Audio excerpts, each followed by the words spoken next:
Good. Is it still morning? Yes, it is morning. Sorry, I started at 4 a.m. today, so I'm in a different time zone getting here. Thank you for inviting me. It's a pleasure to be here today with all of you and to contribute to the conversation about the future of the Post Office. We were just talking a second ago, and I think since the Horizon scandal came to national attention, the Post Office has been under the spotlight. The government's taken a long, hard look at the way the Post Office has been supported or not supported in recent years, and what the future of the network could look like. That attention has been a catalyst for the public to make its voice heard. We saw in the responses to our Green Paper what the British people think of the Post Office.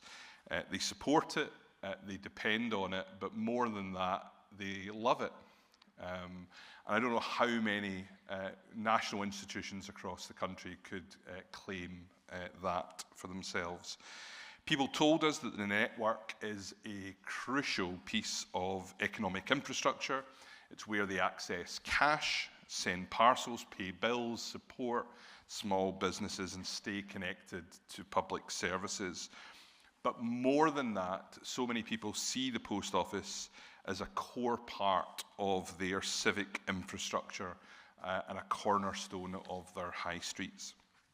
And it's clear that what people value is not just the bricks and mortar or the specific services that they access. It's the people. It's the people in this room, the postmasters that they know and trust, who they see working hard to serve them day in and day out. So before I say anything else, I just want to say this. Thank you. Thank you for your service, your professionalism, your continued commitment to your customers and communities, often I know through very difficult circumstances. And let me reassure you that as the Postal Services Minister and as a government, we're committed to supporting you and to securing the future of the Post Office. Since coming to office, this government has provided more than £170 million in network subsidy funding to support the delivery of essential services through the Post Office. And over the next 3 years, we've committed a further £180 million.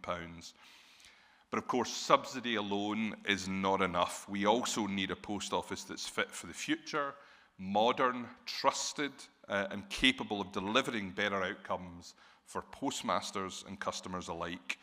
That's why we've already invested over £200 million in transformation, and over the next 2 financial years, we will invest up to £483 million more to support the transformation of the Post Office. That funding will help put the business on a more sustainable financial footing, improve services for customers and communities, and deliver a better deal for postmasters. A central part of that transformation, of course, was replacing the legacy IT system, the Horizon system. And I know I don't need to tell this audience how important that is. The suffering caused to postmasters and their families from that scandal was immeasurable, and replacing that system is more than just an operational project. It's a necessary step in rebuilding trust. Postmasters deserve technology that works for them, not against them. Systems that are modern, reliable, and fit for purpose. Taken in the round, this is altogether £650 million of investment in subsidy over the next 3 years. But I understand the real question for sub-postmasters is not the size of the headline figure, it's whether that investment reaches branches, whether it improves day-to-day operations and supports a fairer commercial model. The government has also provided more than £270 million to Post Office to support redress and the response to the inquiry over recent years. That work must continue with urgency, care and fairness, but alongside redress for the past, we've also got a responsibility to build a better future. And that's what the transformation funding is designed to support. That's why this funding is being used to roll out upgraded equipment and new technology to make a big difference to workload, security, and customer experience. You'll hear more from this shortly from Neil, but a highlight for me is the funding of nearly 6,000 note counters and over 10,000 portable counter devices. Equipment that supports postmasters to do what you do best, serving the community. And this is just a start with further investment to co-fund parcel lockers, cash vans, branch refreshes, telecash recyclers, multifunctional devices, and the customer-facing app. When we said in our green paper that we would secure a post office that is fit for the modern age, we meant it. Now, I know I would be thrown in the lake by you all if I didn't talk about remuneration. Which I know is a huge priority and a pressure on postmasters. So in the Post Office's transformation plan, there is a commitment to a new deal for postmasters, including a significant improvement in postmaster remuneration. Government funding is helping the Post Office to deliver that plan. It's encouraging for me to see an uplift of £92 million during this financial year compared to the previous year. But I will say to you, I know that this has to be just a start. All of these are important steps, and that's exactly what they are, steps. A sustainable network depends on sustainable postmaster businesses. If we want branches to remain at the heart of communities, postmasters must be able to earn a fair return for the work that you do. The investment you've made and the services you provide demand that fair return. Our Green Paper response is clear that the Post Office will be left behind if it stands still. We want to see Post Office continue to deliver the services that customers rely on, but also to adapt and to trial new services and new ways of serving communities. As I know you will feel very strongly, cash and banking is an area where the Post Office has an ever-increasing role. The latest cash tracker data shows record levels of cash moving through post offices. That kind of demand is also an opportunity to enhance Post Office cash and banking services. And I co-chaired a roundtable along with my Treasury Minister colleague with the banks and the Post Office earlier this year to begin exploring what that future looks like. I know Post Office colleagues are continuing that work to make sure that branches can deliver services that their customers really need. And I'm excited about the potential of plans to pilot transforming some larger branches into flagship multi-use spaces where community and business services could be hosted alongside Post Office services under one roof. And that will be a really important part of the High Street strategy the government will be putting together in the summer. You'll hear more about that and that wider proposal from Neil, but I'm keen to explore how a public sector element could form part of that work. I've recently written to ministerial colleagues across government about that opportunity and encouraging them to make better use of the Post Office network and the customer service you provide. For members of the public, that could mean easier access to a wider range of government services, and for government, it could mean better reach into communities. And for postmasters at participating branches, it could mean increased footfall and new income streams. And of course, we'll continue to explore where the Post Office could have a role to play in new government services, such as the National Digital ID. I'm a politician and I like the sound of my own voice, but I also want to say something about listening, because lasting reform can't be delivered to postmasters. It needs to be shaped by postmasters and with postmasters. That's why the government-commissioned Postmaster Inclusion Review really matters. That review is an independent evaluation commissioned by my department and delivered by an external research supplier. It's looking at Post Office's postmaster engagement and inclusion initiatives. The findings of that research show that there have been some improvements in engagement, something that I know is a priority for the Post Office's leadership team. However, the review also makes clear that awareness is mixed, particularly when it comes to newer initiatives such as the Consultative Council, the Postmaster Panel, and Adopt a Function. More importantly, it tells us that postmasters do not yet consistently feel the impact of that work in your branches.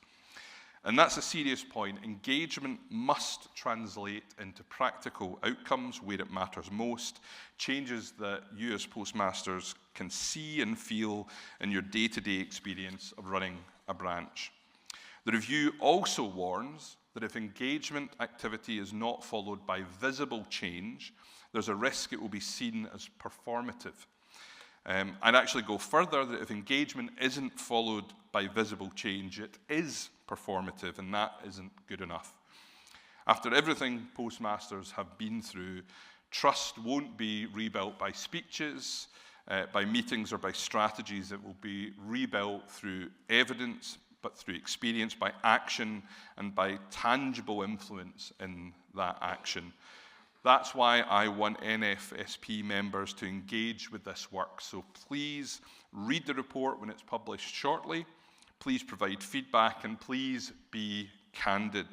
I know I don't need to tell this audience to speak your mind, but I would encourage you to do that. The value of this research lies not simply in describing where things stand today, but in helping government, Post Office, and you as postmasters to shape what comes next. We'll not get reform right unless we listen to those with lived experience of the network, and we'll not rebuild trust unless listening leads to real change. I'm grateful for all of your contributions to this process so far through the Green Paper consultation. I really value the help and advice given by Callum and the wider team from the NFSP. And I thank you all for participating in the forums that are taking place here today. It's been a really tough, I know, period for the Post Office. But as I was just saying to someone a moment ago, I feel that there's an opportunity for me as a new Post Office Minister coming in at this moment of transition and putting some of those difficulties behind us. And I think there's a lot to be proud of and to be excited about as we look to the future. Thank you all so much.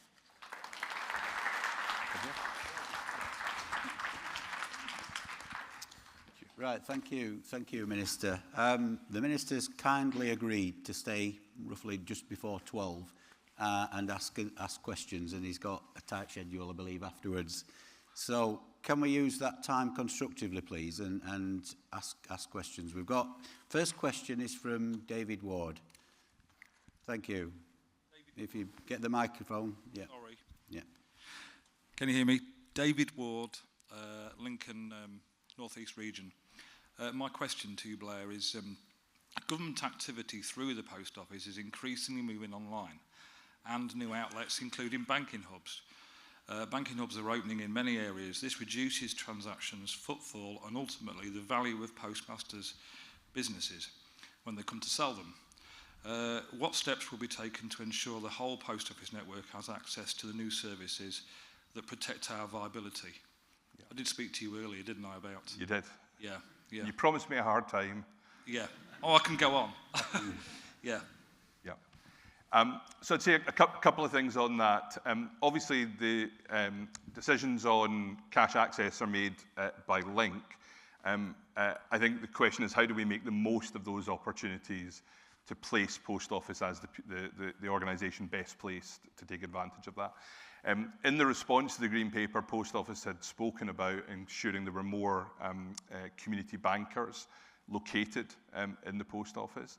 That's something we're really enthusiastic about supporting as well. As I mentioned, we've already begun the roundtable conversations with the banks along with Treasury to make it clear that we are still deeply interested in that relationship between banks and the Post Office.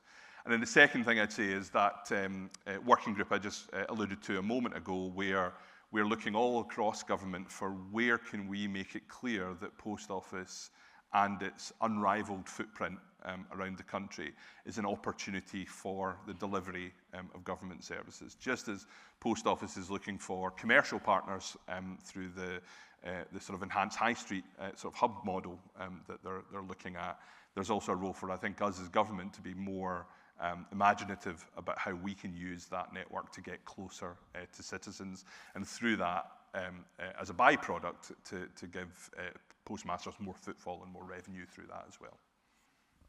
Right, thank you, Minister. Just following on, actually, it fits quite nicely. We've got a question from John.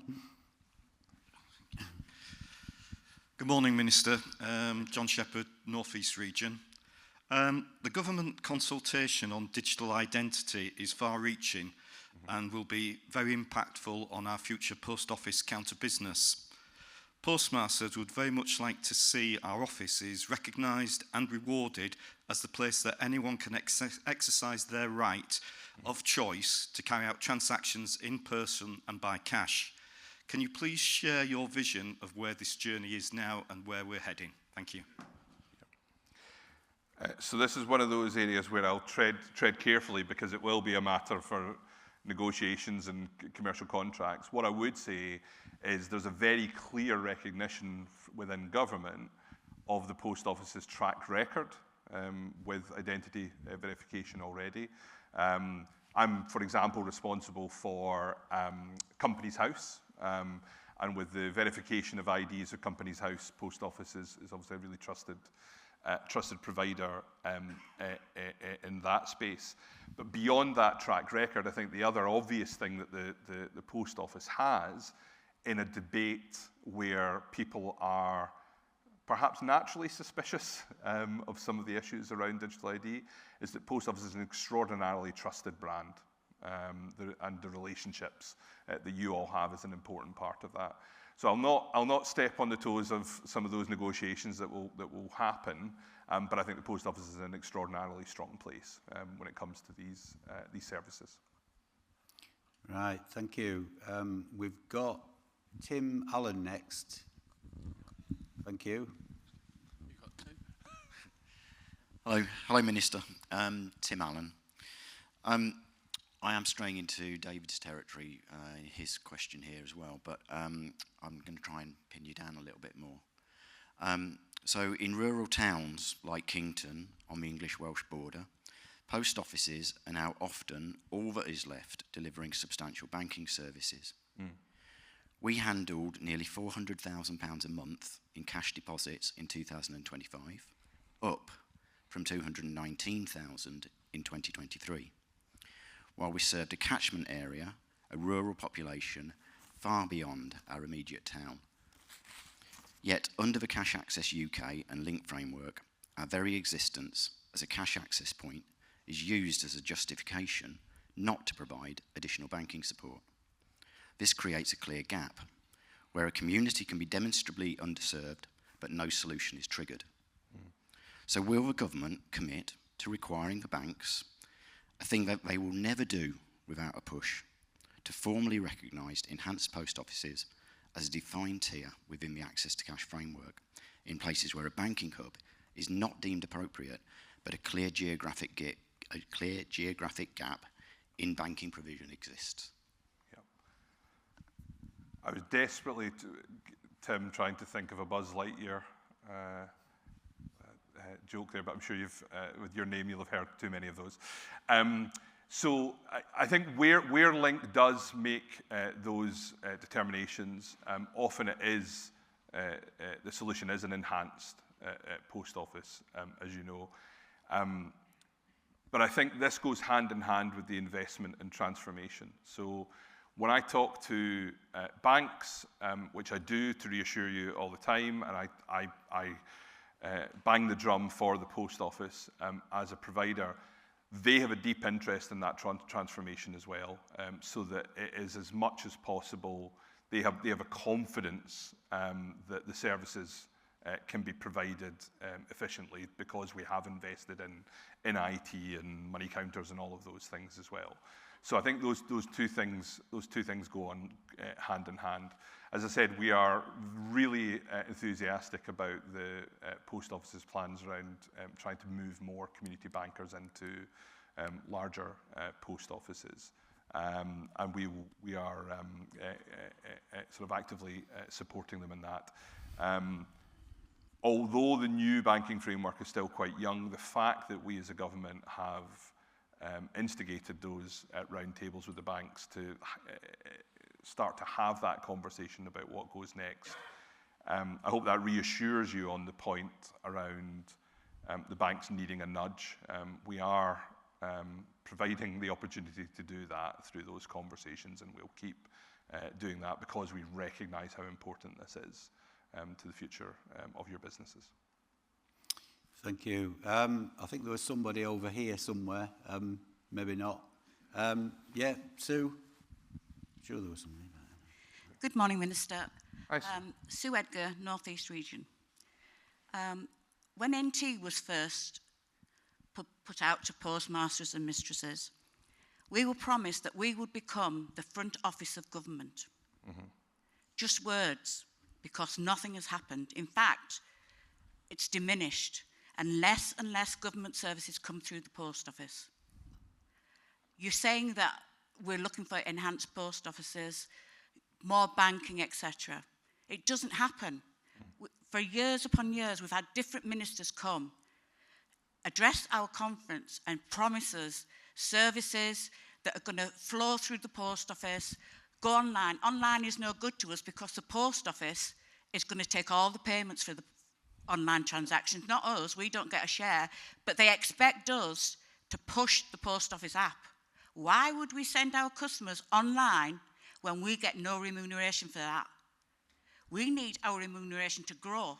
We need more government services, not less, and they are going down and down and down because your government departments, whoever's in power, it's irrelevant. Mm. All you want to do is cut costs. Each department is told you must cut costs. You must cut costs. So the first thing they cut is the payments through the post office. This can't continue. We won't be there. People, as you say, trust the post office. They don't trust the post office. They trust us. Yeah. And we are the post office. And that's what government and everybody else needs to realise. We are here. We were here through COVID. We are still here, and we are fighting. And we want more government services through us, not less.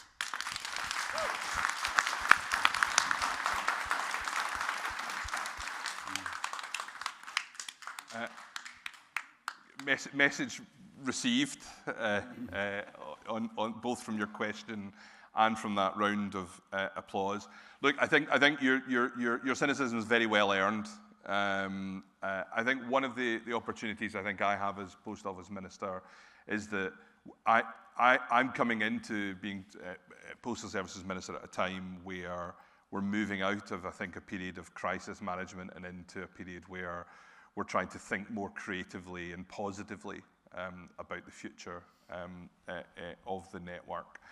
That's why, as I mentioned a minute ago, we have this working group. I have written out to government departments to push and to bang the drum for the potential that the network has to deliver government services. More generally, my feeling is that we should increasingly be thinking of the post office not as simply the last place that you do X, Y, or Z. The place where the people in the population who are uncomfortable with online services go, or the last place that does cash. I want us to think of it as being the first place people think of when they think about good customer service, when you need that footprint, when you need that reach into communities. And that's what that working group in government is doing. I'm not going to make promises because you've heard them before, and I'm not going to make promises about that we can turn around the move to online services across government. But what I can promise is that I'm going to aggressively and enthusiastically make the case across government for the Post Office to be that place where services are delivered where possible. Right, thank you. We've got...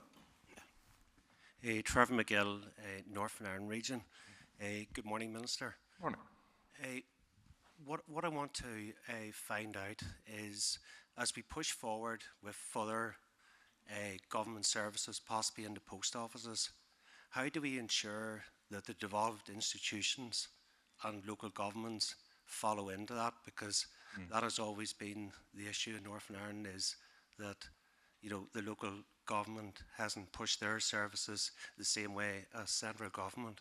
Yeah. And I presume that could be an issue in both Scotland and Wales also. Yeah, I think it's a point really well made. I'm obviously a Scottish Member of Parliament, and in the other part of my postal services brief with Royal Mail, there's a system, for example, with barcodes for NHS letters to make sure they always get through. Yeah. That isn't, without particularly pinpointing any of the devolved administrations, that isn't equally spread around. And I give him a commitment that that work we are doing with the working group on government services, that I will absolutely make sure that the devolved administrations all over the UK, not just Northern Ireland, Wales and Scotland, but also mayoral authorities and as many parts of government as possible are involved in that. I think there's also great opportunities with reaching out into health authorities in the regions as well. I'm sure there are opportunities there as well. But yeah, as a Scottish MP, that's very close to my mind. Thank you. We've got Stuart. Yeah, Stuart Reddish, North East. I want to bring it back a little bit to what you said earlier, when you said that you'd written to all the departments about payments.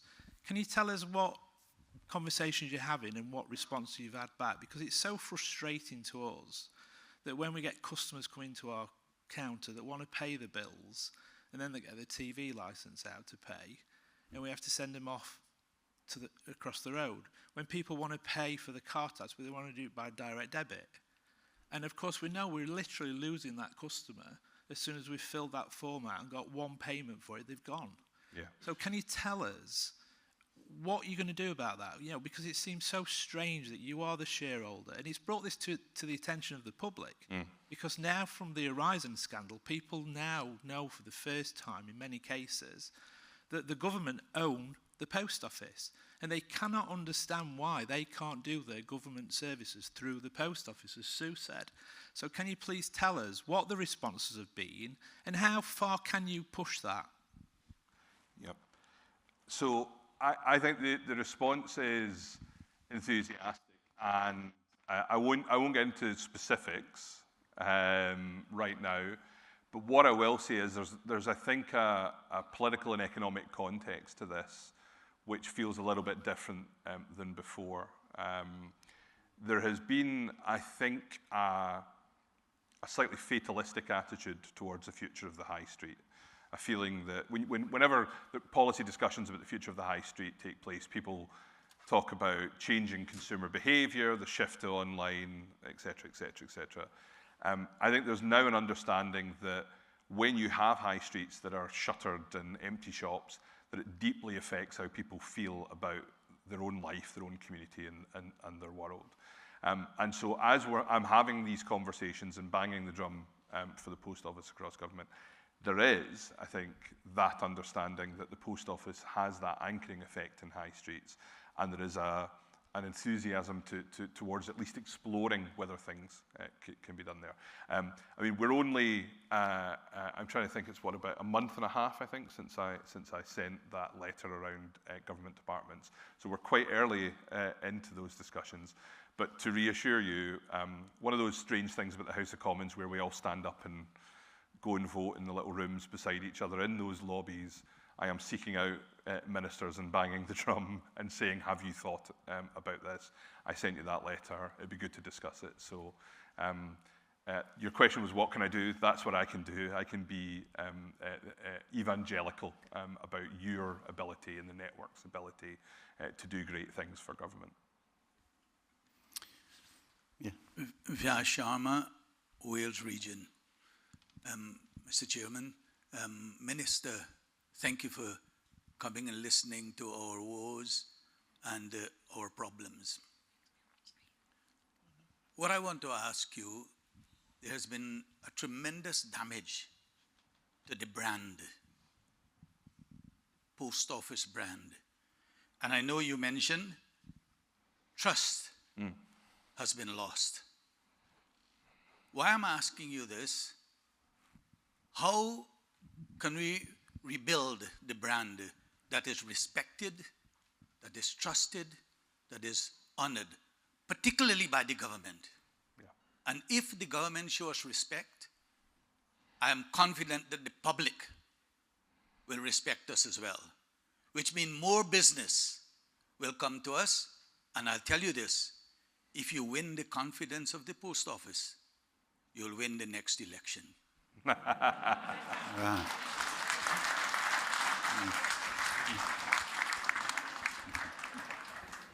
I don't know why you would look at the news in the last few days and think that that was a button that you could push with me. So look, I know you've just been discussing restorative justice. I think the restorative justice, I think, is part of that process. I think sorting out redress, where I think we're finally getting there to fixing those problems on redress, is a huge part of it. But as I said in the speech, it's also about reform. It's about making sure that we change the structures of the post office so that your voices are heard, and so that the sort of business model of the network is informed by your lived experience. On your point about damaged trust, I have to say I think there has been a huge problem with trust between postmasters and post office as a result of that scandal. I have to say all the research that I've seen as a minister suggests that the brand of the post office in society is, despite this historic, the largest miscarriage of justice we've probably seen in this country, is still rock solid. And that's because of postmasters. It's because of that relationship in communities. And that's the biggest asset we've got as we think about the future of the network and the future of your businesses. Yes, there's an issue with trust, but I think we should be clear where that issue with trust is, because it's not between the citizens, your customers, and postmasters or their local branch. It's about the institution and the relationship coming out of Horizon with postmasters. Thank you. We've got a question over here. Thank you, Chair, for giving me the opportunity to ask a question. And thank you, Minister, for giving us time to talk to us. It was a sore subject when we talked about government work, and my colleagues have really put it very professionally to you, so I won't go on through that. But the reason at that time that network transformation came, shed lot of money was given by government to the post office, and that was totally unsuccessful. You've given shed lot of money to put new IT in, and that hasn't been successful so far. There are so many occasions where government has put the money in and post office hasn't delivered, and nothing has come to postmaster's pocket. So what are you going to do to make sure the governance on the post office is set properly all these years? Although being the sole shareholder, I don't think government has kept an eye on the post office and let them do whatever they want at the detriment of the postmasters. From going forward, I would like to make sure that you take into account putting a real governance committee so that post office delivers what you want them to do and what we want them to do. And also having a share, and Callum mentioned 25%. I would go for 50% actually. But we'll start with 25% share for the postmaster into the post office, because at the end of the day, it is our network, not theirs. Thank you.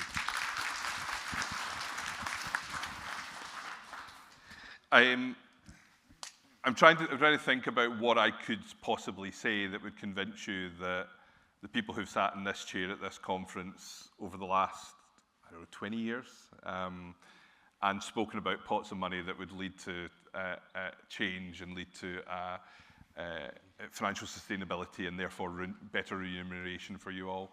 But the proof of the pudding will be in the eating. It'll be in delivery. What I can say is we're putting in almost £500 million into this.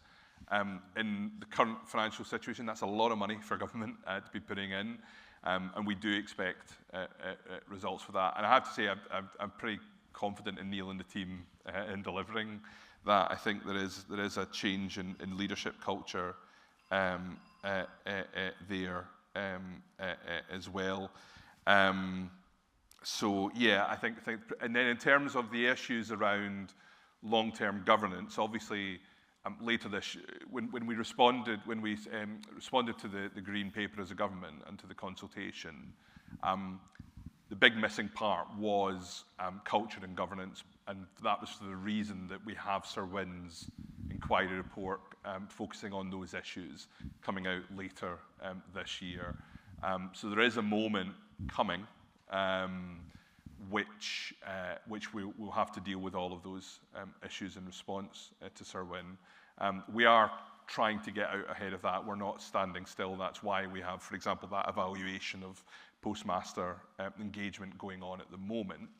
But I think if I could find something that would reassure you, it would be the fact that we're having this conversation about the shape and the function of the post office in response to a public inquiry into such a huge public scandal means that it is a political priority in a way that maybe it hasn't been in the past.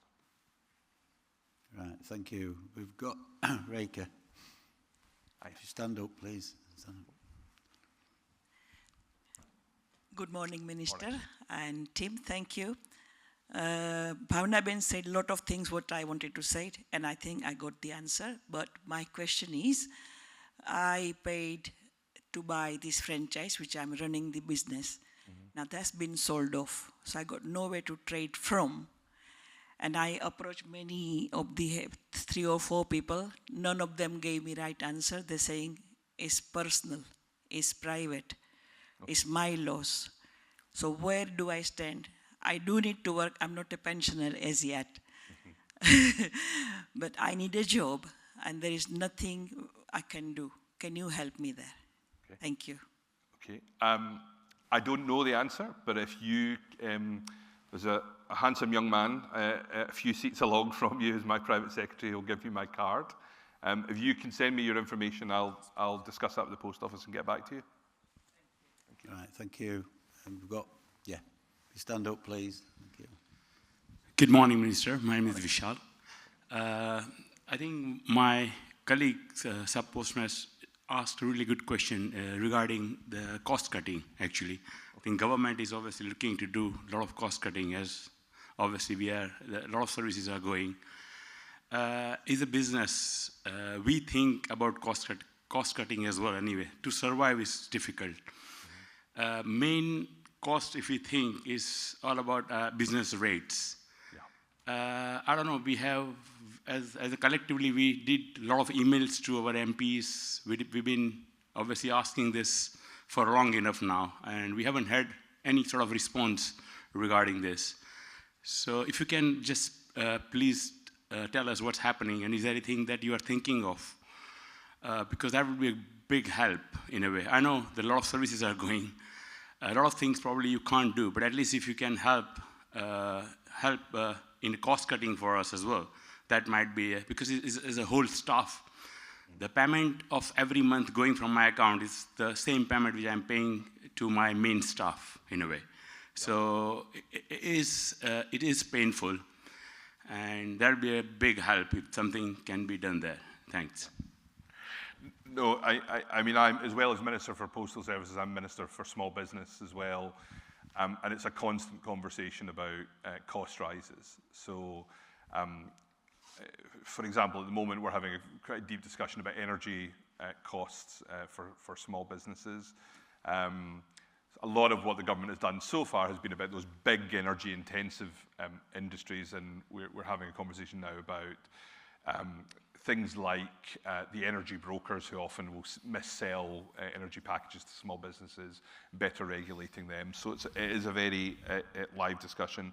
On business rates, I think unfortunately we had 2 things happening at the same time. We had the first revaluation since COVID, and we had the reforms that we were trying to do, and the reforms slightly got lost in the former.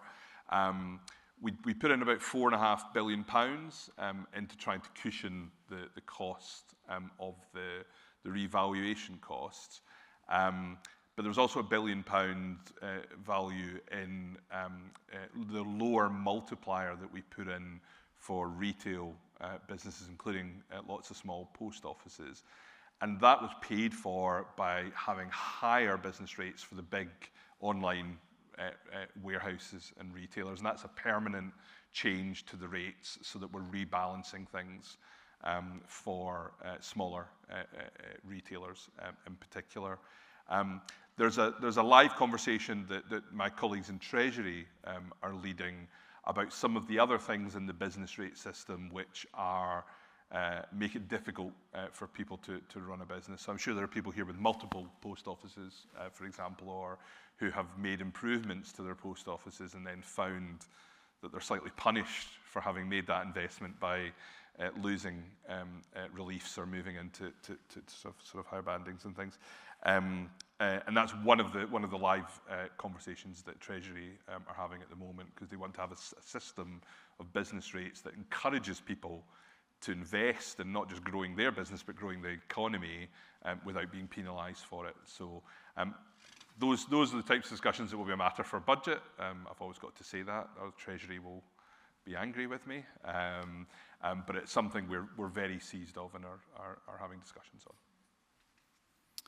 Right, thank you. We've got Deval. Good morning, conference. Minister, thank you for coming. Deval Gosalia, Northampton, East Anglia region. My colleague has already beaten to me about the business rates. You already mentioned you realize the value that we provide, the social value to the communities. We are the community champions, the front face of the British public. My suggestion would be, and none of the post office or none of the postmaster should pay any business rates, because we provide the social value and government must realize that. Could you please take this off to the government and please recognize the value we provide? Thank you. Thank you. I don't know if there's an award for best dressed postmaster, but you're extraordinarily dapper. And I'm starting with a compliment because it's not. I don't think I can directly respond to your request. What I will say is, look, in conversations with Treasury and across government, we'll absolutely make the case for the social value that Post Office provides. I don't think I can quite promise what you asked for, but again, message received. Yeah, we've got. Yeah, Sarge. Sorry. Thank you, Minister. Thank you for telling us how much money you are putting into the Post Office network. But we've had 2 NTs in the past 14, 15 years. Mm-hmm. Taxpayers' money was used to reduce our network, to make us viable. Now, the taxpayers' money is being reused to increase the network. Increase it in a way that will hurt us. Competition is coming next door. Now, is that fair? You know, you pay taxpayers' money to reduce the network so we can be viable, but now it's coming in. Post office cuts have been subsidized. The new branch offices are promised their wages will stay the same. Their costs will be covered, again, by the taxpayer. Why isn't the taxpayer money being used for the sub-post offices that are there serving the community day in, day out? I think it's very unfair and it's criminal that taxpayer money is used to reduce and now it's increasing. Yeah.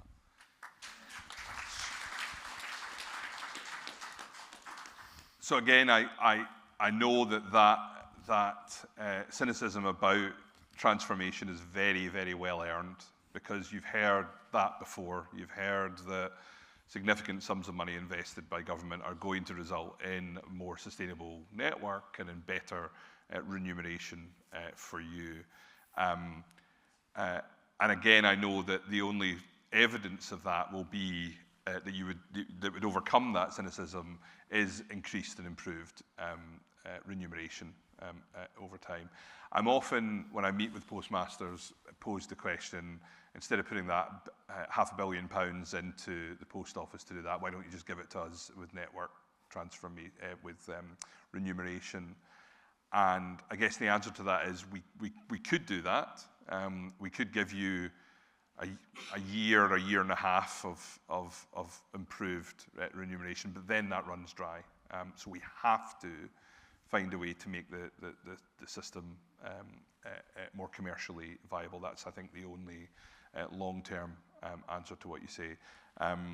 But I hear not just what you've just said, but to reassure you, it's something I hear all the time, and it is part of those conversations that we have with the Post Office. Thank you.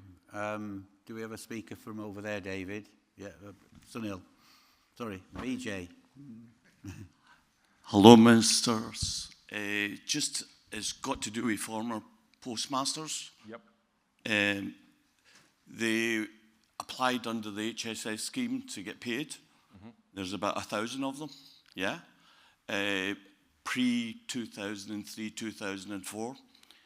They've looked at trying to get recompense on HSS. Mm-hmm. There has not been any decision made by your department on what to do, and this is having an impact on an 85-year-old postmaster I know, mm-hmm. right, on his well-being and his health. And it's so unfair. So is this the unevidenced group of postmasters? I'm just trying to get a sense, which group is this? Is this the unevidenced It's a Horizon Shortfall Scheme. Uh-huh. He was a sub-postmaster pre-2005. Mm-hmm. And they have not been acknowledged that they made a loss, okay, because the Post Office cannot produce the evidence. Yeah. And it's so unfair on government not making a decision to, to take their claims on. Yeah. If you can take that away and get us a decision on it, you're talking about 1,000 sub-postmasters. Yep. Thank you. Just before you answer that, we've got a speaker over here that can actually give some context. Morning, everybody. Satnam from Hebden Bridge. I'm also one of these guys who we run about with the HSS scheme. I put a claim in right at the beginning of the scheme. I got pushed through various channels and various different kind of, as you say, the schemes changed and different bodies changed. And I'm still waiting for my compensation payment. There was a few complications put into the system and also another delay with information released from Paul. I just want to say that I'm not the only one, but also the redress and the compensation scheme is all flawed because you're handing out money, 75,000, to various postmasters who may not have even had a loss. And you're throwing money out everywhere, and then the ones who actually went through various kind of situations. I mean, for instance, I'll talk openly. I went through therapy for 2 years due to the impact and the trauma I went through running my post office, not just only self-doubt, but also the doubt of my staff, my customers, my inability to run a business and to expand. Yep. Now, I want to talk about things like, what about things like circumstantial or like various other losses as an impact going forward. Half of us in this room are very capable business people, but from all of this Horizon, which currently we're still running Horizon, we've lost so many millions from the NBIT system. Every year we hear a different speech, a redress speech from every minister that comes and goes. I personally, I'm sorry to be abrupt, and with all due respect, it's all good, same words, but when you don't see the action, at some point, we are going to lose confidence. And that confidence gets passed out to our customers. We are the brand ambassadors. We run Post Office. We are the stakeholders as well as government. We actually invested all our money into buying a business and run the business. But at the end of the day, I mean, a classic example, in 18 years, my business has halved in value. What am I going to pass on to my kids, or what am I going to take away when it comes to retirement or try to sell my business? So we need to address a lot of situations here. But yeah, the HSS scheme, there needs to be somebody at the top there saying, right, okay, let's get this sorted out, look at individual situations and address them accordingly. Yeah.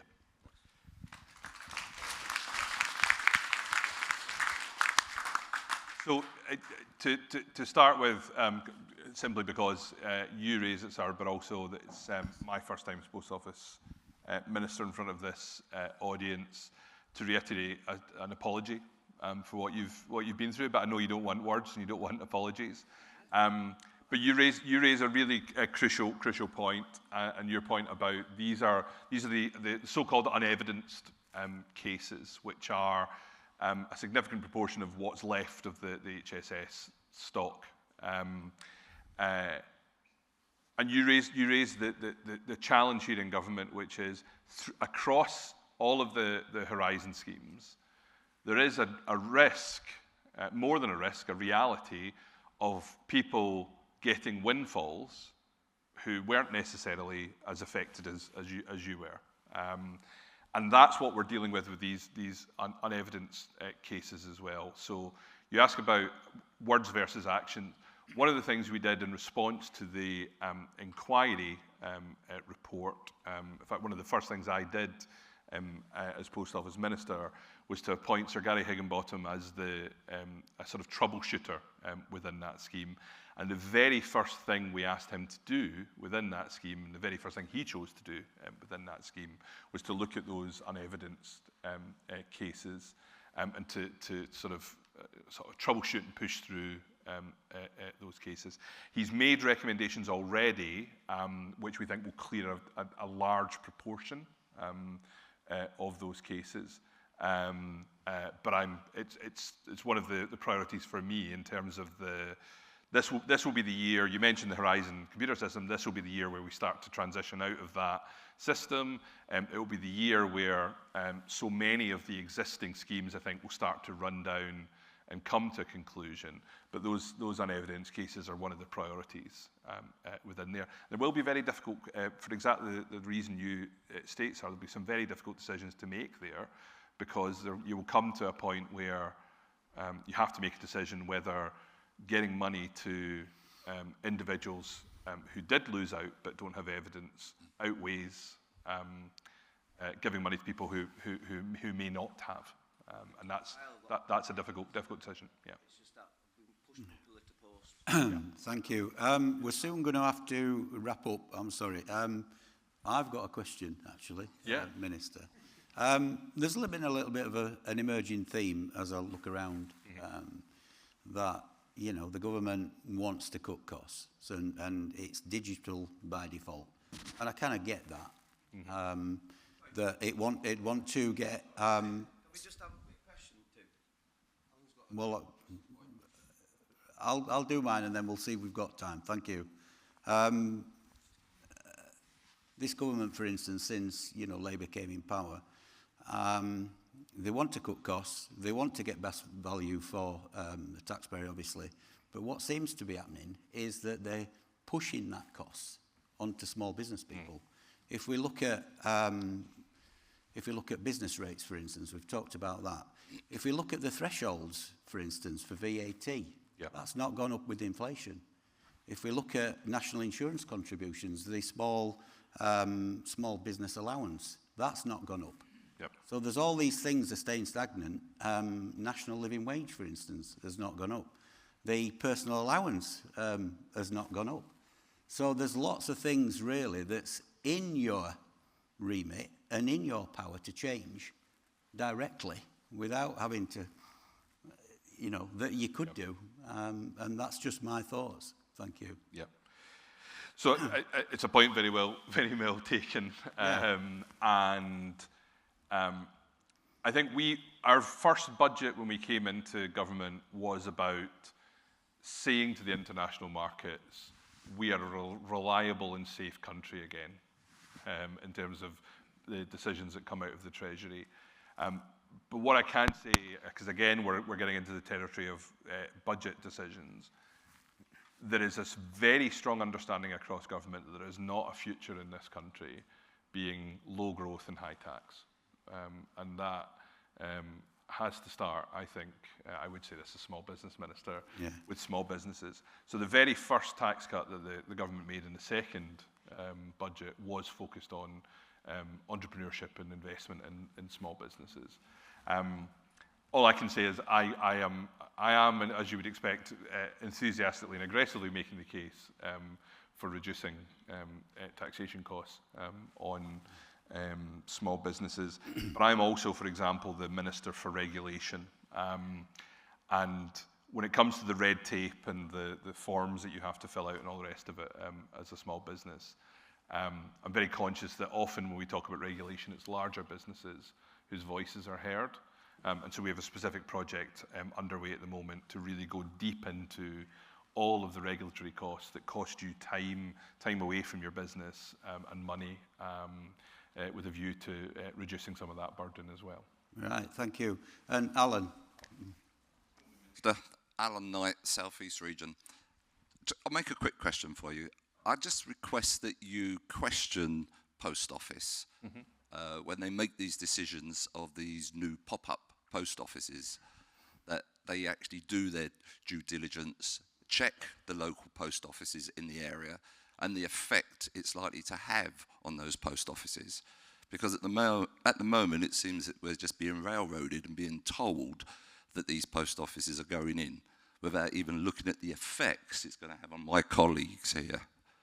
So I request that you personally talk to this management and say, is this pop-up really required? That's all I'm asking. Okay.